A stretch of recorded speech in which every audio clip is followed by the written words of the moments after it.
World cup हुआ football का, मैं सो नहीं पाया उसके बाद एक दो रात। हुआ ये, उस फाइनल मैच में फ्रांस खेल रहा था और ये अर्जेंटीना खेल रहा था। कौन जीतेगा सारी दुनिया कयास लगा रही थी। अर्जेंटीना जीत जाए, बहुत लोगों के मन में था कि मेसी शायद आखिरी मैच खेल रहा है, आखिरी वर्ल्ड कप में जीत जाए। मेसी हमें बड़ा अच्छा लगता है अपने उदात्ते की वजह से, अच्छे खिलाड़ी से ज़्यादा डिसेंट होने की वजह से वो बड़ा प्रिय है, मुझे बहुत प्रिय है। तो मैं वैसे फुटबॉल का शौकीन ऐसा हूँ नहीं, लेकिन उस दिन मैंने मैच पूरा देखा। तो मैच में जो हुआ वो तो दुनिया जानती है, पहले बराबर हुआ, फिर एक्स्ट्रा टाइम मिला, फाइनली अर्जेंटीना जीत गया, 4-2 से जीत गया। लेकिन उसी समय एक खास घटना घटी। एक बहुत बड़ा मेंटलिस्ट, शायद वो ब्रिटिश है, वो वीडियो मैं आपको भेजूंगा, आप भी देखिएगा कभी। उसने एक दिन पहले एक बहुत बड़े ग्रुप के सामने कहा कि मैं कल के मैच का रिजल्ट लिख रहा हूँ।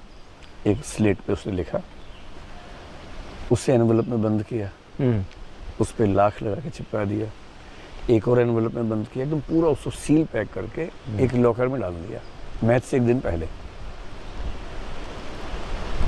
मैच हुआ, जब मैच हो गया खत्म तो उसको खोला गया सैकड़ों लोगों के सामने, और उस पर क्या लिखा हुआ है कि जो तय समय सीमा है वहाँ तक दोनों का स्कोर 2-2 रहेगा, उसके बाद अर्जेंटीना एक्स्ट्रा टाइम में 4-2 से जीतेगा। पूरा टेबल बना के लिखा हुआ है। My God. अब ये जब मैंने देखा तो मुझे लगा कि ऐसे जीने का तो कोई मतलब है नहीं, जो धिक्कार।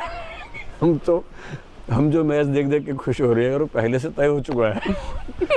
भाई इसमें दो समस्याएं हैं, फिलोसफी के स्टूडेंट को इसमें दो समस्याएं हैं। पहली बात तो इसको कैसे पता लगा इसका, और मुझे क्यों नहीं पता।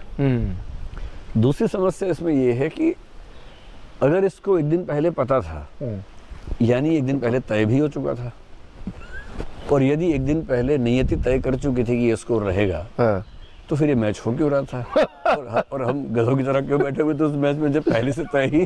तो हम तो कठपुतली है, इसका मतलब हम उसमें क्या कर रहे हैं? वाह। मैं इतना बेचैन हुआ कि मैंने अपने कई दोस्तों से पूछा। मैं पहले हिप्नोसिस मैंने सीखा हुआ है। अच्छा। हिप्नोसिस वही है जिसको हम लोग हिप्नोटाइज करना कहते हैं। हिप्नोथेरेपी एक कोर्स होता है जिसमें आप हिप्नोसिस की मदद से किसी के एंजाइटी को, डिप्रेशन को कम कर सकते हैं। मैंने 18-19 की उम्र में शौक में सीखा था। 3 दिन सीखा था। समझने के लिए मुझे बड़ी जिज्ञासा रहती है इन चीज़ों को लेकर कि क्या है, कैसे होता है। अब जब ये देखा मैंने उस दिन, तो मुझे आत्मधिक्कार जैसी हालत हो गई कि ये तो मज़ा नहीं है। फिर मैं नेट पे सर्च किया बहुत ज़्यादा। एक मुझे गुरु मिला जो मेंटलिज्म सिखाता है, तो मैंने उससे पता करवाया, तो उसने कहा कि 5 साल लगेंगे सीखने में। तो मैंने कहा 5 साल अब कहाँ से लाऊंगा, इतना टाइम तो है भी नहीं, मतलब जो टाइम है मैं उसमें कहाँ खर्च करूँगा इतना। फिर मैंने एक दो दोस्तों से और पूछा, ढूंढते एक और गुरु मिले, उनसे मैंने भाई वो जानते थे यूट्यूब की वजह से। तो जब बात हुई तो मैंने कहा देखिए मैं ना बहुत बेचैन हूँ, मुझे परफॉर्मर नहीं बनना है, ना मुझे अपना बिजनेस चमकाना है वहाँ पर, मुझे कुछ नहीं करना है। मुझे अपनी जिज्ञासा संतुष्ट करनी है, और मुझे इस हीन भावना से मुक्ति चाहिए कि मैं इनकी तुलना में हीन मनुष्य क्यों हूँ, ये क्षमता मेरे अंदर क्यों नहीं है। अगर मेडिटेशन करनी चाहिए तो मैं वो करूँगा, मुझे बताओ क्या करना है। कुछ लोगों ने ज्ञान दिया था कि ये माइक्रो एक्सप्रेशंस पढ़ने से होता है। अच्छा। यानी किसी के चेहरे, जैसे मान लीजिए आपका पासवर्ड मान लीजिए 2112 है, अब मैं कहूँगा कि पहला अंक आप सोचिए। अब आप आपकी आँखें, चेहरा, बहुत माइन्यूटली मैं वो कोडिंग पढ़ लूँगा जिसका मतलब 2 होगा। ओके। तो मैं ये मान के चल रहा था कि इसी तरह से होता होगा। बहुत माइक्रो लेवल पर स्टडी करते हैं चेहरे के भावों को, और आप कितना भी छुपाएंगे। और वो लोग बीच में ये भी कहते हैं कि तुम छुपाने की कोशिश कर रहे हो, छुपाओ मत, सीधा रखो। अच्छा। तो मैं समझता था क्या बात है। फिर खैर एक अध्यापक मिले, तो मैंने उनसे पूछा कि देखिए मेरे सीखने की बड़ी इच्छा है, फीस आप जो कहेंगे मैं पे कर दूंगा, लेकिन मुझे सिखा दीजिए आप। तो वो तैयार हो गए सिखाने के लिए।